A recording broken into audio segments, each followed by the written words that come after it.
Hello everyone, welcome back to my channel. जैसा कि आपने थंबनेल में देख ही लिया होगा, आज हमारी एमएड एंट्रेंस के लिए क्लास नंबर 8 स्टार्ट होने जा रही है।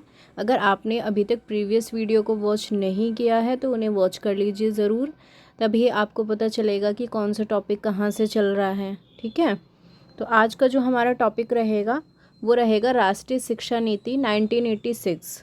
तो सबसे पहले बात कर लेते हैं कि इस नीति की घोषणा कब हुई और किसने इसको जो है प्रतिपादित किया था। तो राष्ट्रीय शिक्षा नीति 1986 की घोषणा से पहले तत्कालीन प्रधानमंत्री राजीव गांधी ने तत्कालीन शिक्षा का सर्वेक्षण, शिक्षा की चुनौती, नीति संबंधी परिप्रेक्ष्य, that means challenge of education, uh policy perspective के नाम से करवाया था। इस दस्तावेज में भारतीय शिक्षा की वर्ष 1951 से 83 तक की यात्रा की प्रगति, यात्रा का सांख्यिकी वितरण, मतलब कि भारतीय शिक्षा का जो वर्ष था 1951 से 83 तक, उसमें ये देखा गया कि एजुकेशन में उस टाइम पर क्या क्या चेंजेस आए और उसकी उपलब्धियों और असफलताओं का विवरण और गुण दोषों का भी विवरण प्रस्तुत किया और जनता के हाथों में पहुंचाया। इस पर देशव्यापी बहस भी शुरू की। सभी प्रांतों के भिन्न भिन्न क्षेत्रों से सुझाव प्राप्त हुए। अब देखिए केंद्र सरकार ने फिर क्या करा, इन सुझावों के आधार पर एक नई शिक्षा नीति तैयार की और उसे संसद के बजट अधिवेशन में वर्ष 1986 में प्रस्तुत किया। संसद में पास कराने के बाद इसे 1986 में प्रकाशित किया गया। यह भारत की पहली ऐसी राष्ट्रीय शिक्षा नीति थी जिसमें नीति के साथ साथ उसके क्रियान्वयन की भी पूरी योजना प्रस्तुत की गई थी। क्रियान्वयन मतलब कि उसको कैसे कैसे अप्लाई किया जाएगा। साथ ही साथ क्या हुआ, उसके लिए पर्याप्त संसाधन भी जुटाए गए, रिसोर्सेज भी अवेलेबल कराए गए। राष्ट्रीय शिक्षा नीति 1986 का जो दस्तावेज है वो 12 भागों में विभाजित है। ठीक है, ये आप याद रखेंगे कि जो इसका दस्तावेज है कितने भागों में विभाजित है, वो 12 में। नेक्स्ट है फिर नवंबर 1986 में इसकी जो कार्य योजना थी, प्लान ऑफ एक्शन नामक दस्तावेज प्रकाशित किया गया। ठीक है, कब किया गया था? नवंबर 1986 में। यह कार्य योजना जो थी वो 24 भागों में विभाजित है। राष्ट्रीय शिक्षा नीति के जो प्रमुख प्रस्ताव थे और इसकी जो विशेषताएं हैं वो देख लेते हैं कि क्या क्या हैं। सबसे पहले तो इस शिक्षा नीति ने विकेंद्रीकरण और जिला शिक्षा और प्रशिक्षण डाइट की स्थापना पर अधिक ध्यान केंद्रित किया। दूसरी चीज़, इन्होंने जीडीपी में व्यय को 6% तक बढ़ाकर शिक्षा के लिए पर्याप्त धन उपलब्ध कराना है, ये भी बोला। फिर तीसरी चीज़ इन्होंने कही कि पूरे देश में शिक्षा के समान प्रतिरूप 10+2+3 को शीघ्र लागू करने की अनुशंसा की इन्होंने। ठीक है, क्वेश्चन ऐसे बन के आ जाता है कि 10+2+3 की अनुशंसा किसने की थी या इसको कौन लाया था, कौन सी शिक्षा नीति में ये लाया गया था। तो ये आप याद रखना कि 1986 वाली में लाया गया था। नेक्स्ट है फिर शिक्षक शिक्षा कार्यक्रम में सुधार की संस्तुति की गई। राष्ट्रीय अध्यापक शिक्षा परिषद NCTE को संवैधानिक दर्जा दिया जाए, ये भी इन्होंने बोला। और देखिए इनके क्या क्या प्रस्ताव थे। जिला शिक्षा और प्रशिक्षण संस्थानों, डाइट और शिक्षा केंद्रों CTES की स्थापना की जाए। शिक्षा में सुधार के लिए शैक्षिक तकनीकी मतलब एजुकेशनल टेक्नोलॉजी को भी इन्होंने अप्लाई करने की पूरी सिफारिश की। फिर नेक्स्ट है शिक्षा प्रणाली को अधिक प्रभावशाली बनाने के लिए इन्होंने न्यूनतम अधिगम स्तर निश्चित किया। ठीक है, नेक्स्ट है फिर महिलाओं, अनुसूचित जातियों, अनुसूचित जनजातियों, अन्य पिछड़े और शारीरिक रूप से अक्षम आदि समाज के कमज़ोर वर्गों को विशेष स्थान देकर उनके लिए सभी अवसरों की समानता हो। मतलब कि इन सभी जातियों में शेड्यूल्ड कास्ट ट्राइब्स जो होती हैं, इनमें किसी तरह का भेदभाव ना किया जाए, इनको भी शिक्षा का उतना ही अधिकार दिया जाए जितना कि अदर कास्ट को दिया जाता है। फिर इन्होंने कहा कि सुदूर क्षेत्रों में रहने वाले, सुदूर मतलब बहुत दूर अगर कहीं क्षेत्रों में रह रहे हैं विद्यार्थी, तो उनके लिए विद्यालय खोले जाएं और संसाधन उपलब्ध कराए जाएं। नेक्स्ट है फिर शारीरिक रूप से कमज़ोर विद्यार्थियों के लिए, विकलांगों के लिए माध्यमिक स्तर पर समावेशी शिक्षा की योजना का शुभारंभ किया जाए। फिर नेक्स्ट है प्राथमिक, माध्यमिक और उच्चतर माध्यमिक स्तर पर शैक्षिक कार्यक्रमों का पुनर्संगठन करना। विद्यालय की पाठ्यक्रम को पुनर्संगठन। विद्यालय का पाठ्यक्रम मतलब करिकुलम ऐसा हो जो बच्चों को रियल लाइफ से जोड़ता हो, रियल लाइफ बेस्ड करिकुलम हो, ये भी इन्होंने कहा। फिर नेक्स्ट इन्होंने कहा कि पूर्व बाल्यकाल देखभाल और शिक्षा को महत्व दिया जाए।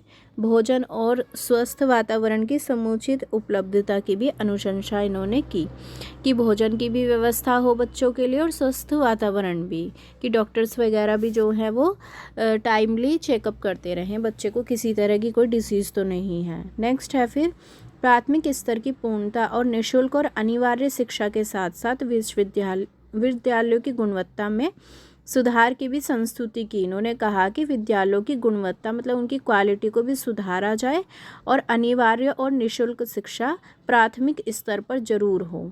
नेक्स्ट इन्होंने कहा कि माध्यमिक शिक्षा के पुनर्संगठन की अनुशंसा। विद्यालय के अनिवार्य विषयों जैसे कि भाषा, गणित, विज्ञान, सामाजिक विज्ञान, सांख्यिकी, मानविकी, इतिहास और कुछ अवधारणाओं जैसे नागरिक के राष्ट्रीय और संवैधानिक उत्तरदायित्वों का विद्यार्थियों के शिक्षण के लिए विशेष महत्व दिया जाए। ये भी इन्होंने कहा कि ये सारे सब्जेक्ट जो हैं वो इंक्लूड किए जाएं।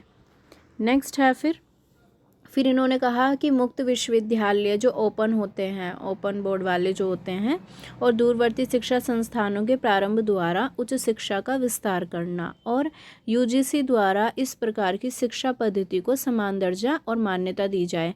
मतलब कि जो ओपन बोर्ड वाले स्कूल हैं उनको भी उतना ही दर्जा दिया जाए जितना कि सामान्य स्कूलों को दिया जाता है। नेक्स्ट, तकनीकी और प्रबंधकीय शिक्षा की भूमिका को मान्यता दी जाए। और सतत और व्यापक मूल्यांकन, ये आपने पढ़ा भी होगा बीएड में, CCE continuous and comprehensive evaluation. ठीक है, इसकी ये जो प्रणाली है इसको मूल्यांकन प्रणाली में सम्मिलित करके मूल्यांकन या इवैल्यूएशन जो सिस्टम है उसको सुधारा जाए। क्योंकि बच्चा क्या होता है, पहले क्या होता था, साल में एक बार पेपर हुआ करते थे, लेकिन जैसे जैसे शिक्षा में बहुत सारे बदलाव आते गए थे और तरह तरह की नीतियाँ आई, तो उन्होंने ये कहा कि एक ऐसा इवैल्यूएशन सिस्टम अपनाया जाए जिसमें बच्चा अपने आप को असेस करने का भी मौका मिले, उसे अपनी गलती को सुधारने का भी मौका मिले। ठीक है, सीसी के पार्ट्स भी थे जैसे कि एफए और एसए, आपने पढ़े भी होंगे बीएड में, नहीं पढ़े हैं तो उसको एक बार ज़रूर पढ़ लेना। ठीक है, फॉर्मेटिव असेसमेंट और समेटिव असेसमेंट। ठीक है भाई, चलिए नेक्स्ट पॉइंट देख लेते हैं। नौकरी हेतु उपाधि को अलग किया जाए और कौशल आधारित अधिगम पर अधिक बल दिया जाए। इन्होंने कहा कि नौकरी को ही ज़्यादा वो ना किया जाए, मतलब कि नौकरी के लिए ही सब, कि बस बच्चा नौकरी के लिए ही पढ़ा जा रहा है, बल्कि उसको कुछ ऐसा भी हो जिसमें वो कुछ सीख सके, अधिगम कर सके। ठीक है, नेक्स्ट है फिर संशोधित राष्ट्रीय शिक्षा नीति आई थी 1992 में। ठीक है, जिसको प्रोग्राम ऑफ एक्शन भी कहा था। राष्ट्रीय शिक्षा नीति 1986 को संसद द्वारा मई 1986 में अपनाया गया था। मई 1990 में राष्ट्रीय शिक्षा नीति 1986 की समीक्षा की गई और उसमें संशोधन करने के लिए, अनुशंसा देने के लिए आचार्य राममूर्ति की अध्यक्षता में एक समिति गठित की गई। इस समिति ने दिसंबर 1990 में अपनी रिपोर्ट प्रस्तुत की। केंद्रीय शिक्षा सलाहकार परिषद कैब के अनुरोध पर राष्ट्रीय शिक्षा नीति में संशोधन, राममूर्ति समिति की रिपोर्ट और नीति को प्रभावित करने वाली अन्य प्रासंगिक विकासों को ध्यान में रखते हुए राष्ट्रीय शिक्षा नीति 1986 में संशोधन के संबंध में संस्तुतियाँ प्रस्तुत करने के लिए आंध्र प्रदेश के मुख्यमंत्री जनार्दन रेड्डी की अध्यक्षता में एक समिति का गठन किया गया।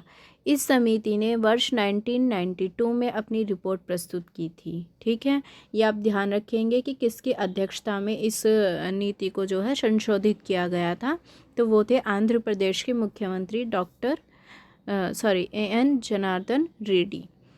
और अब देखिए, राष्ट्रीय शिक्षा नीति जो 1992 है, जो संशोधित होकर आई थी, इसकी मुख्य विशेषताएं क्या हैं।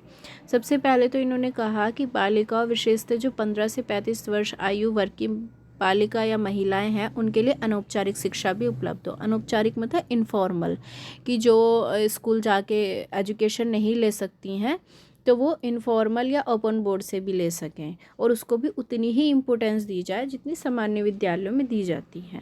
नेक्स्ट है फिर कमज़ोर वर्ग जैसे कि अनुसूचित जनजाति और जातियों में अन्य पिछड़े वर्ग हैं, अल्पसंख्यक वर्ग हैं, उनके विद्यार्थियों के लिए, जो ऐसे वर्ग के विद्यार्थी हैं उनके लिए मध्याह्न भोजना मतलब कि जो मिड डे मील योजना होती है, लेखन सामग्री, पुस्तकें निःशुल्क शिक्षा के रूप में विशेष प्रावधान किए जाएं। फिर इन्होंने कहा कि पिछले अल्पसंख्यकों के लिए छात्रावास सुविधाएं हों, बहुशिल्पीय शिक्षा हो, कोचिंग और शिक्षा के मार्ग में आने वाली समस्याओं के समाधान के लिए प्रयास किए गए। नेक्स्ट इन्होंने कहा कि गैर सरकारी संगठन के लिए नए विश्वविद्यालय खोलने और विद्यार्थियों को व्यावसायिक प्रशिक्षण, व्यावसायिक होता है वोकेशनल एजुकेशन, देने के लिए इस क्षेत्र में आगे आने के प्रावधान किए गए। फिर नेक्स्ट, राष्ट्रीय साक्षरता मिशन द्वारा शिक्षा प्रदान करके उनको आत्मनिर्भर बनाने के प्रयास किए गए कि ताकि हर बच्चा जो है वो सेल्फ डिपेंडेंट हो, आत्मनिर्भर हो, किसी और पर डिपेंड ना रहे। नेक्स्ट था फिर पूर्व बाल्यकाल देखभाल और शिक्षा से संबंधित आंगनवाड़ियों और बालवाड़ियों की स्थापना प्रावधान हेतु की गई। ठीक है। नेक्स्ट है फिर अखिल भारतीय तकनीकी शिक्षा परिषद AICTE स्थापित करने के भी सुझाव दिए गए। शिक्षा में क्षेत्रीय से लेकर राष्ट्रीय स्तर तक और राष्ट्रीय से अंतर्राष्ट्रीय तक सांस्कृतिक संबंध स्थापित करने पर भी बल दिया गया। ये भी सुझाव इन्होंने दिया कि अनुसंधान केवल उपाधि प्राप्त करने तक ही सीमित न रहे। अनुसंधान होता है रिसर्च, कि बस वो ये ना हो कि आपने एक डॉक्टरेट की जो है डिग्री ले ली है, बल्कि इसके परिणाम का प्रभाव भी समाज को प्रभावित करे, कि जो रिसर्च है वो ऐसी हो जो यूज़फुल भी हो और समाज को प्रभावित कर सके। नेक्स्ट है फिर भाषाओं के विकास के लिए इन्होंने त्रिभाषा सूत्र 3 लैंग्वेज फॉर्मूले को बढ़ावा दिया और हिंदी को राष्ट्रीय भाषा के रूप में विकसित करने के लिए इन्होंने कहा। नेक्स्ट फिर संचार माध्यम जैसे कि रेडियो, कंप्यूटर और नई तकनीकों की शिक्षा प्रक्रिया के अंग के रूप में सम्मिलित करने के लिए भी इन्होंने कहा। और खेल और अन्य शारीरिक गतिविधियों पर भी बल दिया गया और विद्यार्थियों को NCC, NSS में भाग लेने के लिए भी प्रोत्साहित करने का सुझाव दिया गया। और मूल्यांकन प्रक्रिया को इन्होंने कहा फ्लेक्सिबल या लचीला बनाया जाए उसे, और इवैल्यूएशन प्रोसेस में अनुचित साधनों का बहिष्कार करके प्रत्येक विषय में न्यूनतम अधिगम स्तर प्राप्त करने की संस्तुति की गई। जिला शिक्षा और प्रशिक्षण डाइट वगैरह CTES और IASES NCTE को संवैधानिक दर्जा दिया जाए, ये भी इन्होंने कहा। निम्न जनसंख्या घनत्व वाले क्षेत्रों में प्रारंभिक शिक्षा से संबंधित प्रावधान किए गए और विद्यालय में नामांकन के अनुसार ही शिक्षकों की न्यूनतम संख्या का सुझाव दिया गया। इन्होंने कहा कि जितने बच्चे हैं उसी के अकॉर्डिंग टीचर भी अपॉइंट किए जाएं। नेक्स्ट है फिर माध्यमिक शिक्षा में +2 स्तर पर वृद्धि के साथ गुणवत्तापूर्ण शिक्षा में सुधार। गुणवत्तापूर्ण मतलब ये नहीं है कि बस आप शिक्षा दिए जा रहे हो, उसमें कुछ क्वालिटी भी होनी चाहिए। नेक्स्ट है नवोदय विद्यालयों की गुणवत्ता में वृद्धि और दूसरे विद्यालयों के लिए एक आदर्श स्थापित करने पर बल दिया गया। उद्योग और रोजगार की आवश्यकताओं को पूरा करने के लिए इन्होंने व्यावसायिक शिक्षा का प्रावधान करने के लिए कहा और उच्च शिक्षा में स्वपोषित विश्वविद्यालयों हेतु प्रावधान किए गए। प्रत्येक राज्य में कम से कम एक मुक्त विद्यालय, ओपन बोर्ड वाले जो होते हैं, जो मैंने अभी आपको एक्सप्लेन किया था, और एक इग्नू द्वारा इसे तकनीकी सहायता देने और दूरवर्ती शिक्षा परिषद द्वारा इसे नियंत्रित होने का प्रावधान किया गया। उपाधि को नौकरी से अलग करने के लिए इन्होंने कहा, ठीक है, और युवाओं को कौशल और दक्षता प्राप्त करने पर अधिक बल दिया। मतलब ये नहीं है कि किसी के पास डिग्री है तो बस उसको उसी बेस पर नौकरी आप दे रहे हो, उसके लिए एक स्पेशल टेस्ट भी होना चाहिए। ये भी देखना चाहिए कि वो जो पर्टिकुलर पर्सन है वो उस लायक भी है या नहीं है। नेक्स्ट है फिर ग्रामीण विश्वविद्यालयों और संस्थानों को खोलने का प्रावधान किया गया था और गैर सरकारी संगठन और सरकारी संगठन को तकनीकी और वित्तीय सहायता, वित्तीय होती है फाइनेंशियली, ठीक है, फाइनेंशियल एड देने का भी इन्होंने सुझाव दिया। तो यहाँ तक ये सारे सुझाव इन्होंने दिए थे। तो इस वीडियो में हमने 2 शिक्षा नीतियों को कंप्लीट किया है, ठीक है। वैसे तो आपको ये सारे पॉइंट इतने ध्यान रखने की ज़रूरत नहीं है, जो हाईलाइटेड पॉइंट है उनको स्पेशली आप याद रख लेना, ठीक है। एक तो सबसे पहले ये एक बार समराइज़ कर लेते हैं पूरी वीडियो को। राष्ट्रीय शिक्षा नीति कब आई थी, ठीक है, और राजीव गांधी जी जो हैं सबसे पहले इन्होंने इसके लिए कदम उठाया। और दूसरी चीज़ आप ये याद रखेंगे कि इसमें कितने भाग हैं, इसके भागों को याद रखेंगे। इसकी थोड़ी बहुत ये जो विशेषताएं दी गई हैं, जो हाईलाइटेड पॉइंट है, ये याद रखना, ठीक है। बेसिकली आपको पता होना चाहिए। एक ये नहीं कह रही मैं कि सारा ही आप रट के जाओगे, क्योंकि ऐसा तो है नहीं कि आपको वहाँ पर सब्जेक्टिव पेपर है, आपका ऑब्जेक्टिव एग्ज़ाम होगा। आपको बस थोड़े ये हाईलाइटेड पॉइंट देखने की ज़रूरत है, ताकि आपका कोई भी पॉइंट ऐसा मिस ना हो कि जिस वजह से आपका कोई भी क्वेश्चन मिस हो जाए, ठीक है। तो ये जो है हाईलाइटेड पॉइंट ज़रूर देख लेना। फिर दूसरी चीज़ आप याद रखेंगे, संशोधित राष्ट्रीय शिक्षा नीति 1992 में आई थी, ठीक है। कब आई थी, किसके द्वारा लाई गई थी? आचार्य राममूर्ति जो थे वो इसके अध्यक्ष थे।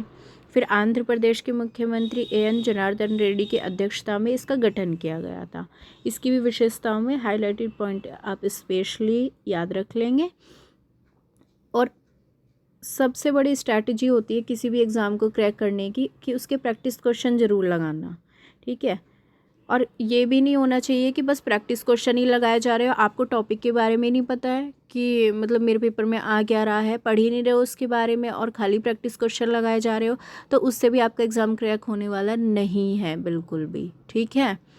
तो सबसे अच्छा तरीका यही है कि पहले उस चीज़ को ध्यान से पढ़िए, फिर क्वेश्चन लगाइए। सबसे बढ़िया स्ट्रैटेजी है ये किसी भी एग्ज़ाम को क्रैक करने की, ठीक है। तो गाइज़ लगे रहिए अपने एग्ज़ाम में और करते रहिए प्रिपरेशन, और बाकी टाइमली वीडियो आती रहेंगी। नेक्स्ट वीडियो में मिलेंगे नेक्स्ट टॉपिक के साथ। तब तक के लिए have a good day, bye bye.